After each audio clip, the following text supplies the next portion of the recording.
अस्सलामुअलैकुम नाजरीन, मैं सबीहा तबस्सुम और आप देख रहे हैं अम्बेडकर उर्दू न्यूज़। सबसे पहले पेश हैं सुर्खियाँ।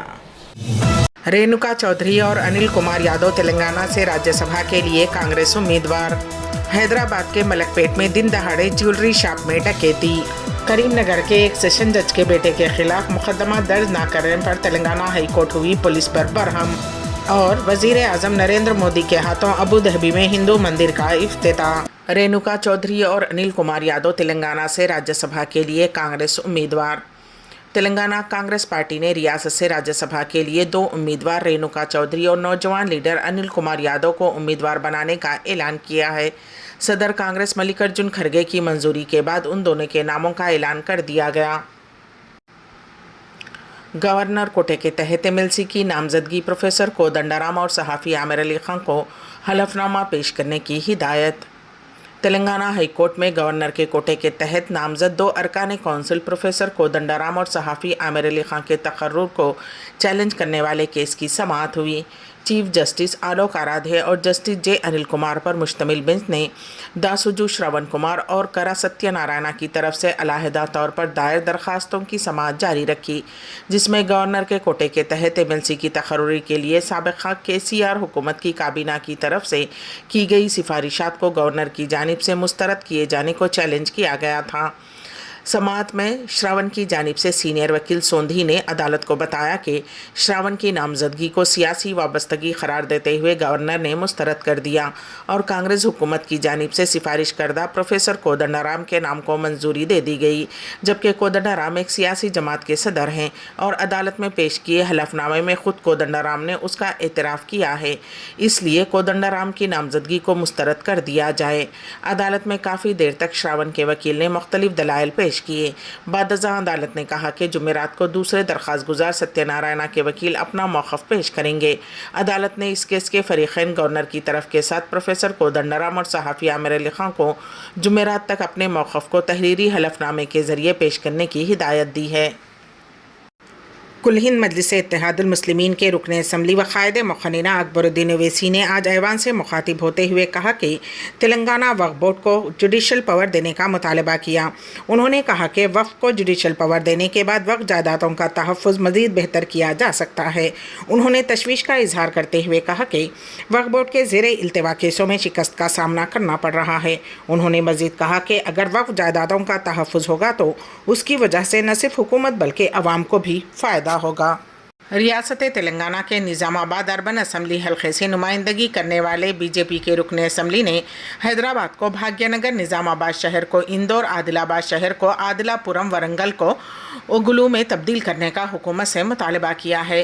तेलंगाना कानून साज असम्बली में वक्फ़े सिफर के दौरान इस मसले को उठाते हुए निज़ामाबाद अर्बन बीजेपी के MLA धनपाल सूरी नारायणा ने यह मुतालबा किया।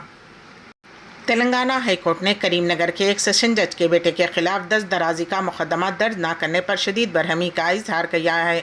हाई कोर्ट ने महकमे पुलिस से सवाल किया कि एक खातून को 5 घंटे तक पुलिस स्टेशन में रोक कर रखा गया, क्या ये कोई तफरीही मुकाम है? पुलिस स्टेशन में एक खातून को सुबह 11 बजे से शाम 4 बजे तक रोके रखने पर अदालत ने बरहमी जाहिर की। पुलिस की जानिब से ये कहे जाने पर कि तहरीरी शिकायत पेश नहीं की गई, उस वजह से केस दर्ज नहीं किया गया। अदालत ने सरकारी वकील पर काफ़ी बरहमी का इजहार किया। करीमनगर में एक जज के बेटे विकास के खिलाफ पुलिस की जानिब से शिकायत दर्ज न किए जाने पर खातून अदालत से रुजू हुई। हाई कोर्ट के चीफ जस्टिस आलोक आराध्य और जस्टिस बे अनिल कुमार पर मुश्तमिल बेंच ने दरखास्त की समाअत करते हुए पुलिस से सवाल किया कि क्या आपने पुलिस स्टेशन को एक तफरीगाह समझा है? कोई भी शिकायत दर्ज कराने के लिए ही पुलिस स्टेशन आता है, तफरीह के लिए नहीं। अगर जज के बेटे के खिलाफ शिकायत की जाए तो क्या आप दर्ज नहीं करेंगे? क्या आप नहीं जानते कि मुल्क में किसी के खिलाफ भी शिकायत करने पर उसे दर्ज किया जाना चाहिए? हाई कोर्ट की बेंच ने सवाल किया कि जब एक खातून ने पुलिस स्टेशन पहुंचकर जज के बेटे के खिलाफ संगीन इल्ज़ामात आयद किए तो आपने केस क्यों दर्ज नहीं किया? अदालत ने करीमनगर 2 टाउन SHO को हिदायत दी है कि वो जुमा को अदालत में हाजिर होते हुए इस मामले पर वजाहत पेश करें। करीमनगर जिले की रहने वाली वंगा रमिया नामी खातून का ऑफिस सबऑर्डिनेट की हैसियत से तकर्रुर हुआ था। ताहम सेशन जज के बेटे के खिलाफ खातून ने गलत रवैया इख्तियार करने का इल्ज़ाम आयद करते हुए आला ओहदेदारों से शिकायत की। ताहम खातून को तालीमी काबिलियत के बारे में गलत मालूमात फराहम करने के इल्ज़ाम में मुलाजिमत से निकाल दिया गया। इस मामले को खातून ने हाई कोर्ट से रुजू किया। अदालत ने SHO को हिदायत दी कि वो सेशन जज के बेटे के खिलाफ FIR दर्ज करे। खातून का इल्ज़ाम है कि ऑफिस सबऑर्डिनेट की हैसियत से जज के मकान में काम करने के दौरान उनके बेटे ने गलत हरकत की। उस केस की समाअत 16 फरवरी तक मुलतवी कर दी गई है और करीमनगर 2 टाउन पुलिस स्टेशन के SHO को हिदायत दी गई है कि वो जुमा की समाअत में हाजिर हों। बसूरत दीगर उनके खिलाफ काबिल ज़मानत वारंट जारी किया जाएगा। क़ायद मजलिस मुख़न्निना पार्टी अकबरुद्दीन ओवैसी की साहबजादी कनीज़ फ़ातिमा ओवैसी ने लंदन बरतानिया से बैरिस्टरी के इम्तिहान में कामयाबी हासिल की है। बैरिस्टर कनीज़ फ़ातिमा ओवैसी के परदादा फ़ख्र मिल्लत अब्दुल वाहिद ओवैसी एक मायानाज वकील थे, जिनके बाद उनके ताया बैरिस्टर असदुद्दीन ओवैसी ने लंदन से बैरिस्टरी की डिग्री हासिल की थी, जबकि उनके चचा Burhanuddin Owaisi editor in chief रोज़नामा एतमाद ने भी LLB LLM की डिग्रियाँ हासिल की हैं। ख़ानदान ओवैसी की चौथी नस्ल में कनीज़ फ़ातिमा ने आला तालीम में कामयाबी हासिल करते हुए हैदराबाद दक्कन के नाम को रोशन किया है। वो हैदराबाद दक्कन की सबसे कम उम्र मुस्लिम बैरिस्टर लड़की का एजाज़ हासिल करने में भी कामयाब हुई हैं। अकबरुद्दीन ओवैसी की साहबजादी बैरिस्टर कनीज़ फ़ातिमा ओवैसी ने 6 साल की सख्त मेहनत और जिद्दोजहद के बाद LLB LLM और बार का इम्तिहान कामयाब किया है। हैदराबाद के मलकपेट में दिन दहाड़े ज्वेलरी शॉप में डकैती। शहर के इलाके मलकपेट में ज्वेलरी शॉप से दिन दहाड़े तिलाई जेवरात लूट लिए गए। अकबरबाग में वाक़े कशवा ज्वेलरी शॉप में 3 नकाबपोश लुटेरे दाखिल हुए और उन्होंने दुकान में मौजूद नौजवान पर चाकू से हमला करते हुए वहां से जेवर लूटकर राह फरार इख्तियार की। इत्तला मिलते ही पुलिस के आला ओहदेदार मुकाम वाक़े पर पहुंच गए। फौरी तौर पर यह पता नहीं चल सका है कि कितना माल लूटा गया है। पुलिस CCTV फुटेज का जायज़ा ले रही है। समझा जाता है कि पहले यहाँ का मुकम्मल जायज़ा लिया गया और उसके बाद मनसूबाबंद तरीके से ये वारदात अंजाम दी गई। पुलिस ने केस दर्ज करते हुए छानबीन शुरू कर दी है। चंडीगढ़ में आज किसानों के साथ बातचीत का तीसरा दौर। हुकूमत की बातचीत का तीसरा दौर चंडीगढ़ में एहतजाजी किसान तंजीमों के साथ मुनक़िद होगा, जिसमें ज़रई पैदावार के लिए कम अज़ कम इमदादी क़ीमत की ज़मानत के लिए क़ानून बनाने का मुतालबा किया जाएगा। ज़राए ने बताया कि एहतजाजी किसान तंजीमों के साथ बातचीत का तीसरा दौर आज शाम चंडीगढ़ में होगा। मरकज़ी ज़राअत और किसानों की बहबूद के वज़ीर अर्जुन मुंडा, मरकज़ी सारिफ और खुराक की फ़राहमी के वज़ीर पीयूष गोयल और मरकज़ी वज़ीर ममलिकत बराए दाखिला नित्यानंद राय इस मुकालमे में हिस्सा लेंगे। मरकज़ी हुकूमत और किसान तंजीमों के दरमियान 2 दौर की बातचीत हुई है, जिसमें कोई ठोस नतीजा सामने नहीं आया है। ज़राए ने बताया कि हुकूमत ने किसानों के बेशतर मुतालबात तस्लीम कर लिए हैं, ताहम कुछ मुतालबात तस्लीम करने में क़ानूनी रुकावटें हैं और उनके लिए तफसीली मुशावरत की ज़रूरत है। कांग्रेस ने कहा है कि वज़ीर आज़म नरेंद्र मोदी ने किसानों को कम से कम इमदादी कीमत नहीं दी है और इस सिलसिले में कमेटी बनाने का वादा पूरा नहीं किया और उन्हें गैर मुल्की एजेंट और दहशतगर्द कहा है, इसलिए उन्हें किसानों से माफ़ी मांगनी चाहिए। कांग्रेस के कम्युनिकेशन डिपार्टमेंट के सरबराह पवन खेड़ा ने पार्टी हेडक्वार्टर में एक प्रेस कॉन्फ्रेंस में कहा कि जब पिछली मरतबा किसान 3 काले क़वानीन को लेकर एहतजाज कर रहे थे, उस वक्त वज़ीर आज़म मोदी ने उनसे माफ़ी मांगी थी और वादा किया था कि वो के साथ इंसाफ करेंगे। उन्होंने कहा कि तब वज़ीर आज़म मोदी ने किसानों से माफ़ी मांगते हुए कहा था कि मैं तीनों कानून वापस लेता हूं। MSP के मसले का हल तलाश करने के लिए जल्द ही एक कमेटी बनाई जाएगी, लेकिन आज 2 साल से ज़्यादा हो गए हैं लेकिन कोई कमेटी नहीं बनी। आज जब किसान MSP को लेकर दोबारा एहतजाज कर रहे हैं तो उन पर रबड़ की गोलियां चलाई जा रही हैं, आंसू गैस के गोले दागे जा रहे हैं और सड़क पर कीलें बिछाई जा रही हैं।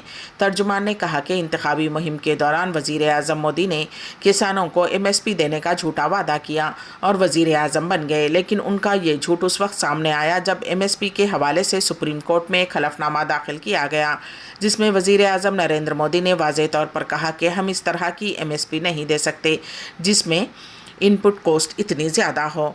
वज़ीर आज़म मोदी ने न सिर्फ अपना वादा तोड़ा बल्कि किसानों के रास्ते पर कील बिछाई और उन्हें बदमाश कहने से भी नहीं चूके।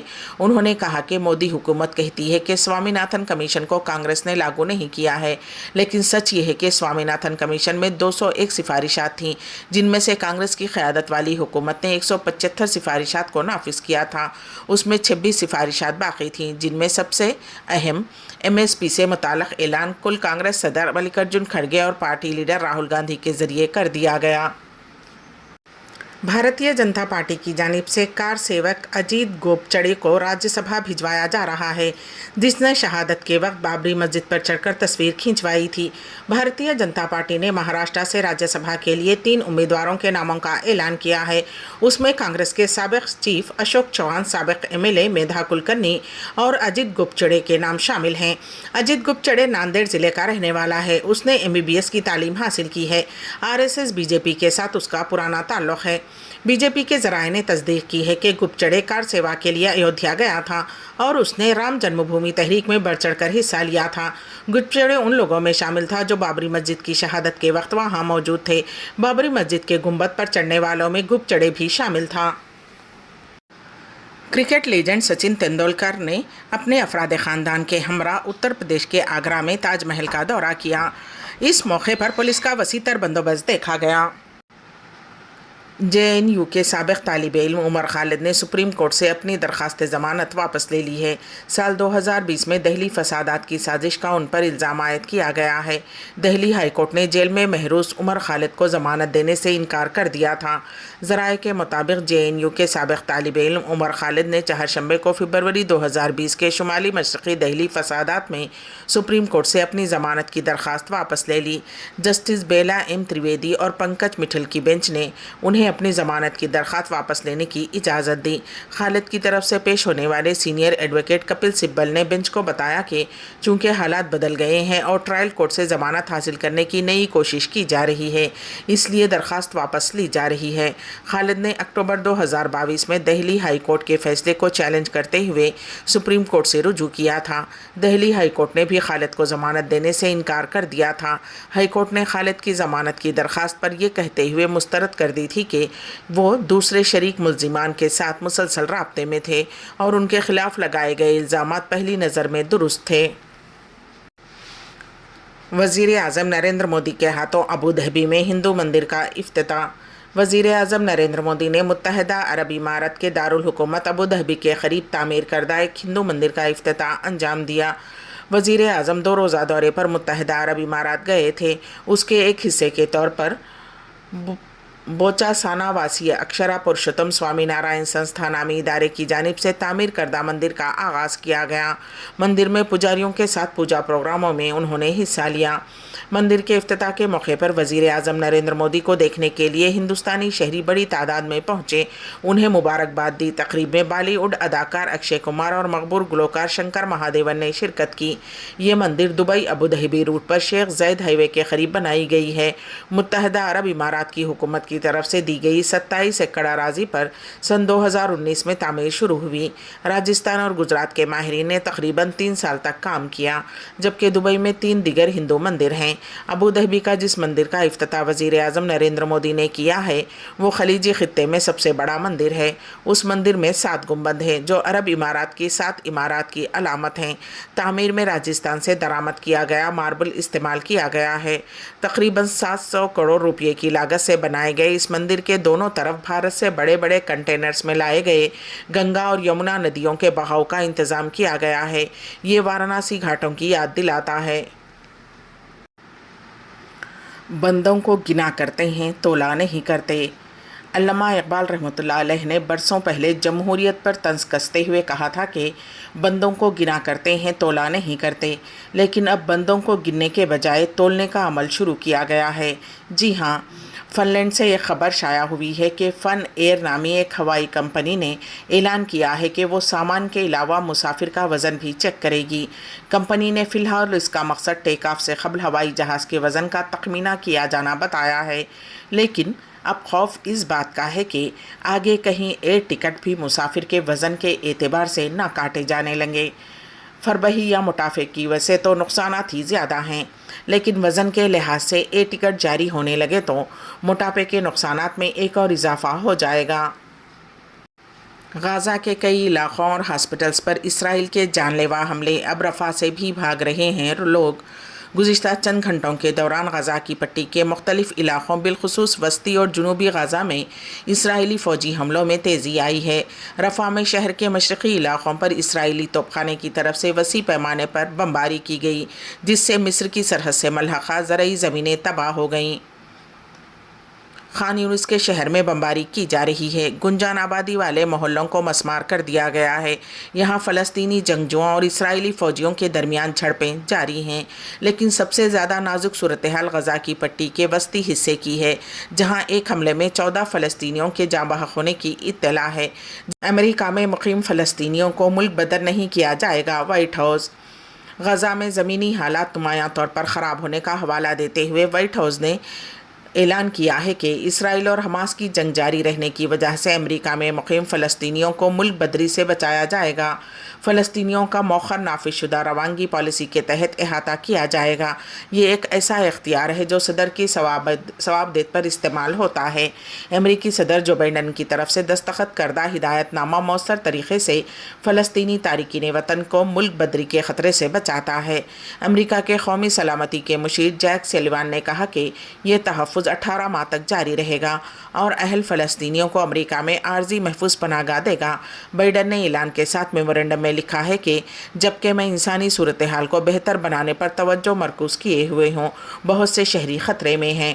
بائیڈن کا یہ فیصلہ 100 سے زیادہ ڈیموکریٹک قانون سازوں کی جانب سے وائٹ ہاؤس سے کیے گئے مطالبہ کا نتیجہ ہے، جس میں بائیڈن سے مؤخر نافذ شدہ روانگی کے حق کا استعمال کرتے ہوئے اس بات کو یقینی بنانے پر زور دیا گیا تھا کہ اس وقت امریکہ میں موجود فلسطینیوں کو غزہ میں خطرناک حالات میں واپس جانے پر مجبور نہ کرے۔ غزہ میں گزشتہ 4 مہینوں میں 28,000 سے زیادہ فلسطینی، جن میں ہزاروں خواتین اور بچے شامل ہیں، مارے جا چکے ہیں۔ کانگریس ڈیموکریٹس کی کوششوں کی قیادت کرنے والے senior Dick Durbin D L نے کہا کہ انتظامیہ کا فیصلہ امریکہ میں فلسطینیوں کو خطرناک اور مہلک حالات میں واپس جانے پر مجبور ہونے سے بچاتا ہے۔ عمران خان کا جیل کے اندر سے عوام کو پیغام، جمہوریت کی روح زندہ ہوئی ہے۔ پاکستان کے عام انتخابات 2024 میں سب سے زیادہ نشستیں جیتنے والی جماعت پی ٹی آئی ہے، لیکن یہ الگ بات ہے کہ یہ تمام امیدوار الگ الگ انتخابی نشان کے ساتھ میدان میں تھے، کیونکہ عمران خان کی پارٹی کا انتخابی نشان الیکشن کمیشن نے انٹرا پارٹی انتخابات صحیح طریقے سے انجام نہ دینے پر ضبط کر لیا تھا۔ تمام تر مشکلات کے باوجود عمران خان کے 93 آزاد امیدوار قومی اسمبلی میں کامیاب ہوئے، جبکہ ان کی پارٹی کا دعویٰ ہے کہ انہوں نے 180 نشستوں پر جیت درج کی ہے، لیکن ان کے ساتھ انتخابی نتائج میں بڑے پیمانے پر دھاندلی کرتے ہوئے ان کی سیٹوں کو 100 سے کم کر دیا گیا ہے۔ اس کے باوجود عمران خان کی پارٹی نے سب سے آگے ہے۔ عمران خان گزشتہ برس اگست سے ہی جیل میں ہیں اور ان کی پارٹی بھی مختلف مشکلات سے دوچار ہے۔ الیکشن میں شاندار کارکردگی کے بعد عمران خان نے جیل کے اندر سے اپنے اہل خانہ کے ذریعے عوام کے نام پیغام بھجوایا ہے۔ انہوں نے اپنے پیغام میں کہا کہ پاکستان تحریک انصاف کو بالکل واضح اور دو ٹوک انداز میں 2/3 اکثریت سونپنے پر میں پاکستان کی عوام کا شکریہ ادا کرنا چاہتا ہوں۔ عوام کا کثیر تعداد میں انتخابی عمل میں شرکت کے لیے نکلنا نہایت حوصلہ افزا تھا۔ جس طرح سے عوام باہر نکل کر اپنے ووٹ کا حق استعمال کیا ہے، اس سے صحیح معنوں میں جمہوریت کی روح زندہ ہوئی ہے۔ عمران خان نے آگے کہا کہ میں مزاحمت کی سکت اور صلاحیت سے لیس ان پولنگ ایجنٹس کی خدمات کو بھی سراہتا ہوں، جنہوں نے دھونس اور دھمکیوں کے باوجود ڈٹ کر اپنے فرائض انجام دیے اور فارم 45 کے حصول کو یقینی بنایا۔ چونکہ پاکستان کی عوام نہایت واضح انداز میں اپنا فیصلہ سنا چکی ہے، چنانچہ اب پاکستان کو شفاف انتخابات اور جمہوریت کی اشد ضرورت ہے۔ عوام کے میڈن پر ڈاکہ ڈال کر حکومت کو گھس بیٹھنے والوں کو خبردار کرتا ہوں کہ ایسا کرنے سے گریز کریں۔ عوام کے ووٹ پر ایسے ڈاکہ ڈالنے سے شہریوں کی توہین ہی نہیں ہوگی، بلکہ ملک کی معیشت تباہی کے گڑھے میں مزید گہرائیوں میں جا پڑے گی۔ امبیڈکر اردو نیوز کے اختتام سے قبل دوبارہ سرخیوں پر ایک نظر۔ رینوکا چودھری اور انل کمار یادو تلنگانہ سے راجیہ سبھا کے لیے کانگریس امیدوار۔ حیدرآباد کے ملک پیٹ میں دن دہاڑے جیولری شاپ میں ڈکیتی۔ کریم نگر کے ایک سیشن جج کے بیٹے کے خلاف مقدمہ درج نہ کرنے پر تلنگانہ ہائی کورٹ ہوئی پولیس پر برہم۔ اور وزیر اعظم نریندر مودی کے ہاتھوں ابوظہبی میں ہندو مندر کا افتتاح۔ اسی کے ساتھ ہی امبیڈکر اردو نیوز یہیں پر اختتام پذیر ہوتی ہیں، تو دیجیے گا سبیہ تبسم کو اجازت۔ اللہ حافظ۔